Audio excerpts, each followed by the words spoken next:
esa cadena, en realidad, ya no la pueden modificar. ¿Correcto? Bien. Los números también son elementos inmutables, no se pueden modificar. ¿Ok? De manera de tipo número también. Ok. Las colecciones, no, en este caso las listas, perdón, ¿no? Son elementos mutables, no las podemos modificar. ¿Ok? Bien. Vamos a ver el siguiente, el siguiente tipo de colección. Las tuplas. ¿Okay? Las tuplas, ¿okay?, son muy parecidas a las listas, ¿no? Son sus primos, son primos hermanos de las tuplas. ¿Okay? En el sentido de que también son colecciones de datos, también son colecciones, ¿no? Una colección ordenada de datos también. ¿Okay? Vean que la manera como se puede... ¿Tienen para el puntero? Sí, en medio. ¿Dónde? En medio. Ah, qué interesante. Vean que la tupla se puede definir de la misma manera. La única diferencia es que tiene paréntesis en vez de corchete. ¿Okay? Un tema importante, los paréntesis son solamente para efectos de orden, ¿okay?, pero en realidad el que genera la tupla es la coma. ¿Okay? La coma. O sea, nosotros podríamos definir una tupla sin paréntesis y ponerle 1, nada más. Eso es una tupla. ¿Ok? Bien.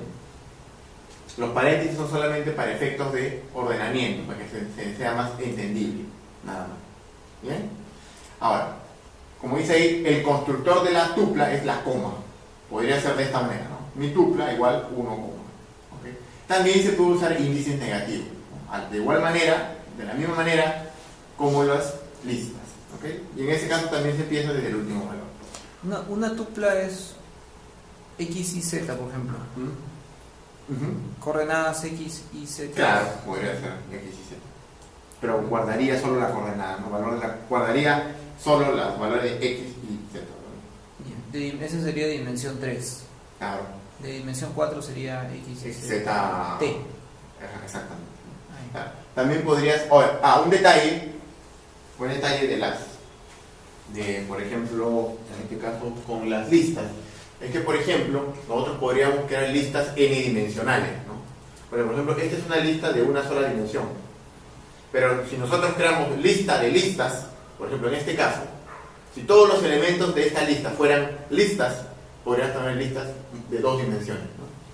Y si cada uno de estos elementos de acá fuera otra lista, tendríamos listas de 3 dimensiones, y así, ¿no? O sea, con los lenguajes de programación nosotros podemos trabajar de manera n-dimensional, ¿no? Correcto. Bien, es un buen detalle a tener en cuenta. ¿Okay? Bien, no posee la propiedad de slicing. Eso es importante. ¿Okay? ¿Por qué? Porque la tupla es un elemento inmutable. La tupla, una vez que yo le defino estos valores acá, yo ya no puedo modificar la tupla. ¿Okay? Es un detalle a tener en cuenta. Por eso dice, son inmutables e invariables en tamaño. ¿Okay? Una vez que yo defino la tupla, yo ya no la puedo cambiar. No le puedo cambiar los valores, ni tampoco le puedo agregar o eliminar valores. ¿Okay?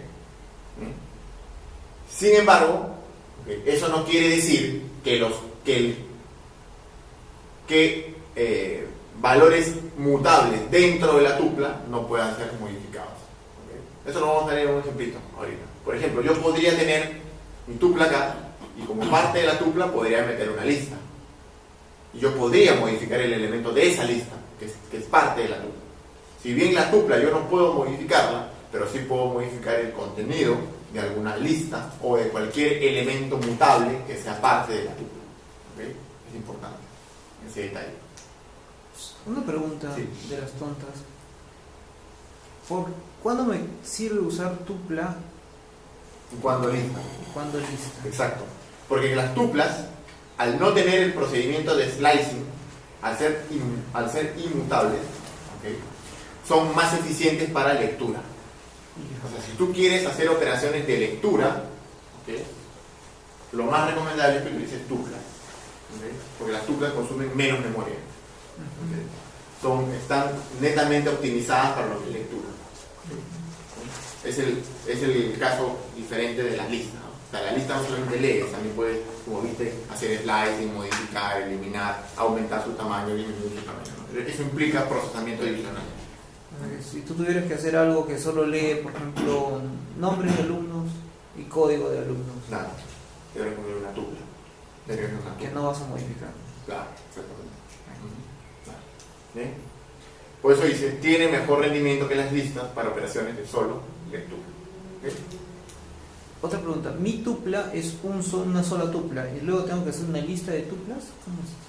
No, la tupla es como digo, es solamente una ordenación, ¿no? Tú podrías tener tupla de tuplas, ¿no? También, correcto. O podrías tener lista de tuplas, ¿es correcto? ¿No? O sea, si yo necesito bastantes coordenadas X y Z, yo tendría una lista que contiene bastantes tuplas. Claro, ¿no? Tú podrías tener, por ejemplo, una...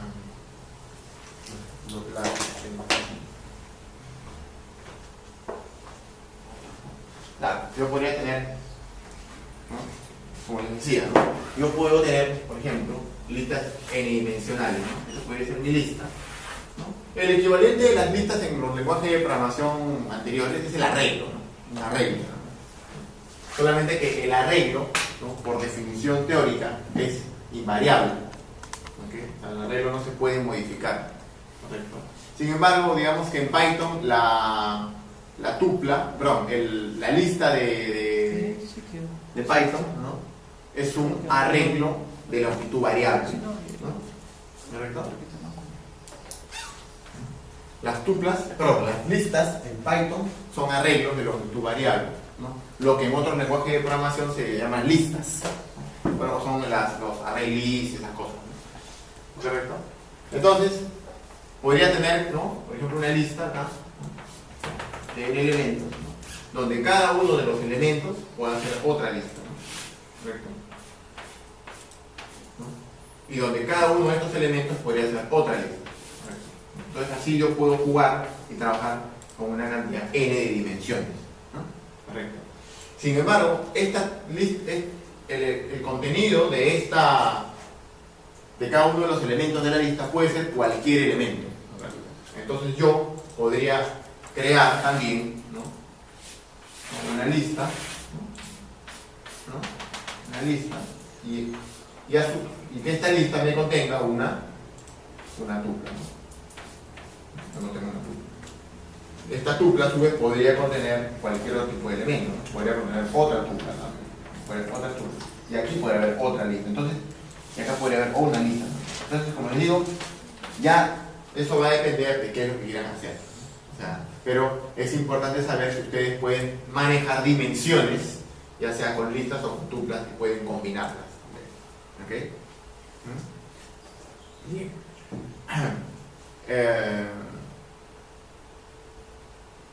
Ese sería el detalle con las tuplas. Entonces, no se pueden modificar porque son inmutables. ¿Bien? Correcto. Y vamos a un tercer tipo de colección de datos, que son los diccionarios. ¿Okay? Diccionarios, o más conocidos como mapas en otros lenguajes de programación. ¿Okay? En C#, en Java lo conocen como mapas. ¿Okay? En el caso de Python se les llama diccionario, ¿no? También llamados matrices asociativas. ¿Por qué matrices asociativas? Porque asocia un valor a una llave, ¿correcto? Asocia un valor a una llave, ¿no?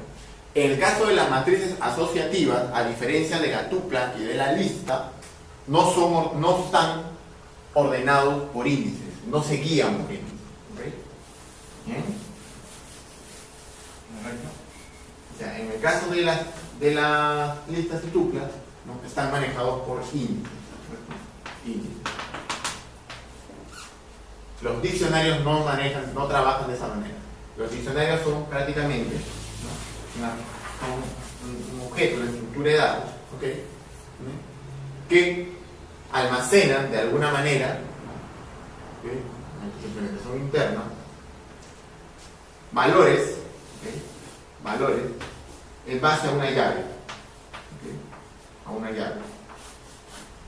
Esa llave apunta a ese valor, ¿okay? Entonces yo podría acá tener n llaves, ¿no? Y n asociado con un valor. Bien, ¿correcto? ¿No? Entonces yo podría, los diccionarios se manejan de otra manera. Eso no debe ser tan práctico para almacenar datos, ¿no? ¿Perdón? No debe ser tan práctico en tema de velocidad. No, no es práctico el tema de velocidad. No es práctico. Para esos temas de velocidad se usan tuplas o listas. Esto acá, más que todo, es, digamos, los diccionarios se utilizan, bueno, de que tú quieres asociar tus datos en base a llave, ¿no? Ahora, importante que como llave puedes utilizar cualquier tipo de datos, pero que debe ser inmutable. ¿Okay? Tú no puedes utilizar como llave un dato que sea mutable. Por ejemplo, este key podría ser un número, podría ser una cadena, ¿okay? Pero por ejemplo no podrías usar una lista como key, como llave. ¿Por qué? Porque esta llave, ¿okay?, en realidad, ¿okay?, lo que hace el lenguaje de programación es hace un cómputo de esta llave, hace un cálculo, lo que se denomina un hash. ¿Okay? Un hash. ¿Okay? ¿Qué es un hash? Es simplemente un cálculo que se realiza, ¿okay?, que realiza el lenguaje de programación en base a los valores de esta llave. Este hash les da un número, ¿okay?, un número cualquiera. ¿Okay? Un número. Ese número se asocia a una posición de memoria del computador. ¿Okay? Entonces, de esa manera, el diccionario, ¿okay?, guarda este valor a partir de la posición de memoria del hash. ¿Okay? A partir de la posición de memoria calculada por el hash. Entonces, ¿qué pasaría si esto fuera un valor mutable? Si fuera mutable, ¿okay?, y lo cambiara una vez ya utilizado este key, ¿no?, como hash, la siguiente vez que quisiera buscarlo ya no lo encontraría, porque al haber cambiado el valor, este hash me devuelve otro número, un número 2. Entonces ya este valor lo perdería, se me quedaría volando a memoria. Por eso, esa es la razón de ser por la que los keys tienen que ser valores inmutables. ¿Okay? Se utiliza el operador llave en conjunción con una llave para leer y modificar los valores en el diccionario, ¿no? Es importante. No se puede trabajar con slicing, obviamente, porque no trabajas con índices, ¿cierto? O sea, tú le borras keys, y les añades keys. Claro. O sea, lo que hago es agrego bajo un key, modifico bajo un key, ¿no? Todo se trabaja en base a un key, ¿no? Principalmente, ¿no?, esto simplemente es así, ¿no? El diccionario, ¿no? Yo puedo crear acá mi diccionario, ¿no? Tengo mi diccionario acá, ¿no? Y yo creo, ¿no?, vía mi operador, ¿no? Yo podría crear acá mi diccionario y le puedo poner key 1, ¿no?, igual, le paso mi valor, ¿no? O ¿no? Coma, ¿no? Key 2, ¿no? Perdón, key 1, claro, así, en este caso es una cadena, por ejemplo, ¿no? Podría ser 2, igual, el valor, ¿no? Mundo, ¿no? Y así, ¿no? Entonces, por ejemplo, si yo quisiera modificar el valor asociado a la llave 1, entonces yo tendría que hacer y, ¿no?, de key 1, ¿no?, igual, y entonces le pongo curso. ¿Correcto? Entonces, internamente, ¿no?, en el diccionario, el valor asociado a key 1 se modifica, se cambia por el valor curso. Así como se trabaja. Y para leer es lo mismo, ¿no? Yo puedo tratar de imprimirlo, print, ¿no?, y hago dic de key 1. Listo, nada más. Y haría imprimo el valor asociado a la llave. Trabajas así nomás, ¿no? Es trabajar en base a llave, nada más, ¿no? ¿Correcto? Bien. ¿Ok? Entonces, como decía, no se puede trabajar con slicing porque, obviamente, no está el concepto de índice, ¿no? Esa es la diferencia primordial entre las matrices asociativas y las listas y tuplas. ¿Ok? Bien. Bien. Vamos a ver, por ejemplo, ¿no? Antes de continuar, antes de empezar con los controles de flujo, vamos a ver aquí. ¿No?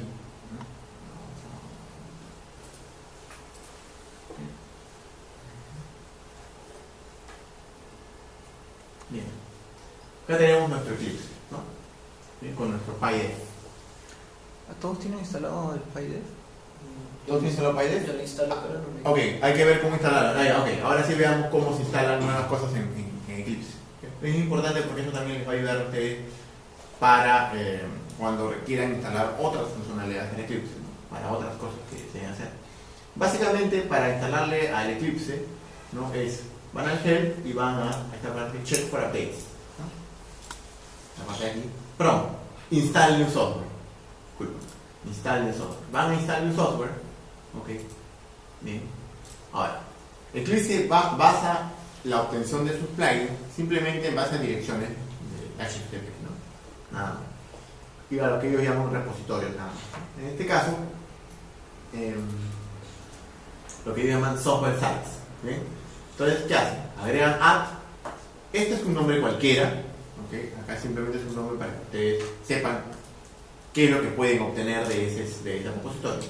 Y aquí, en la parte que dice location, ¿okay? Buscan van a poner la dirección HTTP, ¿no? Donde está el recurso, el plugin, ¿no? Que ustedes quieren instalar. En este caso, como yo ya lo instalé, ahora ya se lo voy a mostrar directamente. Vean que aquí hay una parte que dice, ¿no? Ver los sitios de software, ¿no? Ya disponibles, ¿no? Si yo le doy aquí, me aparecen todos los sitios de software que yo he ido instalando con el tiempo. ¿Ven? ¿No? Acá están todos de acá.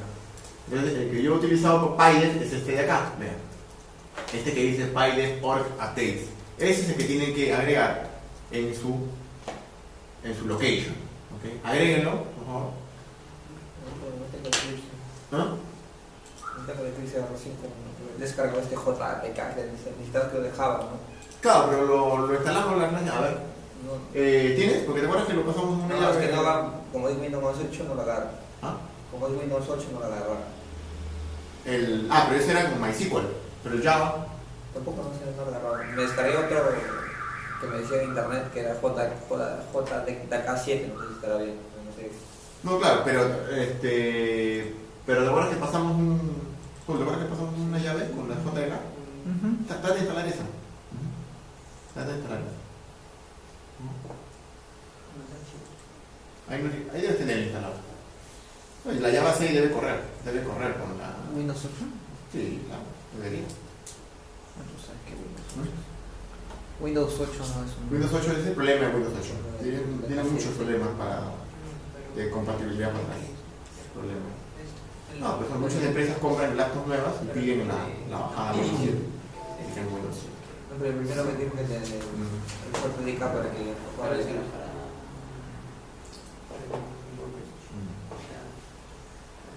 XP. Bueno, porque Eclipse no Eclipse no. Cuando instalo el Eclipse, tengo que concluir hasta ese punto, ¿no? Si no, no lo